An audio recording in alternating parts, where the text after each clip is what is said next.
Banyak yang penasaran ada apa di dalam Ka'bah. Bangunan suci bentuk kubus berukuran tinggi 11,03 meter dengan sisi 11,03 meter x 12,62 meter yang terletak di tengah Masjidil Haram masih menyimpan banyak misteri. Banyak orang penasaran ingin mengetahui ada apa dan seperti apa di dalam Ka'bah, yang menjadi kiblat peribadatan umat Islam sedunia.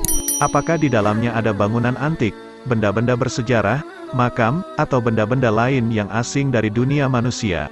Mengapa pintunya terbuat dari emas? Mengapa tidak dibuka sepanjang masa, dan hanya dibuka dalam kesempatan tertentu?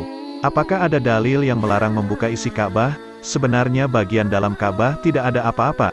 Hanya ada sebuah meja kecil, setinggi lutut tempat duduk lampu rechargeable untuk menerangi ruangan gelap. Di dalamnya tidak ada air kondisioner, AC, atau kipas angin.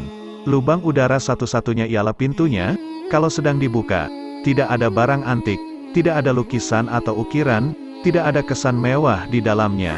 Justru di tengah kehampaan, tidak ada apa-apa kecuali ruang kosong, membuat diri kita semakin merinding. Di dalam Ka'bah, kita bisa salat ke arah semua penjuru mata angin.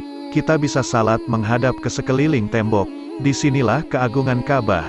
Di tengah kekosongannya kita diajak untuk mengosongkan diri seperti kosongnya bagian dalam Ka'bah.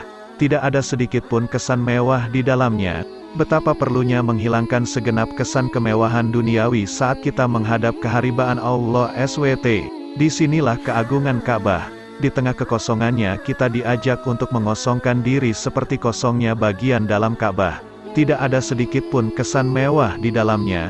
Betapa perlunya menghilangkan segenap kesan kemewahan duniawi saat kita menghadap keharibaan Allah. Sekiranya ada benda sakral atau benda-benda lain yang bisa menjadi perhatian menarik para pengunjung, maka sudah barang tentu akan mengganggu kekhusyukan orang di dalamnya. Sebagaimana disinggung dalam artikel terdahulu, Ka'bah pertama kali dibangun atas permintaan Adam dan Hawa ketika keduanya diturunkan ke bumi penderitaan dari surga kenikmatan. Akibat pelanggaran perintah Allah, mendekati buah terlarang. Ka'bah dibangun sebagai miniatur Baitul Maqmur, dan Baitul Maqmur sendiri merupakan miniatur Arasy, istana Tuhan. Ka'bah dibangun di Mekah oleh malaikat atas perintah Tuhan untuk memenuhi permohonan Adam dan Hawa agar dibangunkan rumah pertobatan di bumi. Adam dan Hawa mengenal fungsi rumah pertobatan ketika keduanya bersama-sama para malaikat melakukan tawaf di Baitul Maqmur.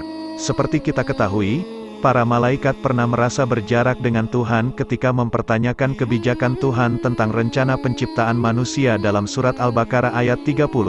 Ingatlah ketika Tuhanmu berfirman kepada para malaikat, sesungguhnya aku hendak menjadikan seorang khalifah di muka bumi. Mereka berkata, mengapa engkau hendak menjadikan khalifah di muka bumi itu orang yang akan membuat kerusakan padanya dan menumpahkan darah? Padahal kami senantiasa bertasbih dengan memuji engkau dan menyucikanmu. Tuhan berfirman, sesungguhnya aku lebih mengetahui apa yang tidak kamu ketahui. Menanggapi bahasa Tuhan seperti itu, maka para malaikat menyesali kelancangannya mempertanyakan kebijakan Tuhan, lalu mereka bertawaf mengelilingi Arasy, istana Tuhan, selama berhari-hari sambil menangis menyadari kelancangannya. Pada satu hari, Tuhan menyapa malaikat dan mereka diminta untuk pindah di Baitul Maqmur. Miniatur Arasy dibangun di bawah Arasy. Disitulah nenek moyang kita Adam dan Hawa ikut bertawaf bersama malaikat dan jin.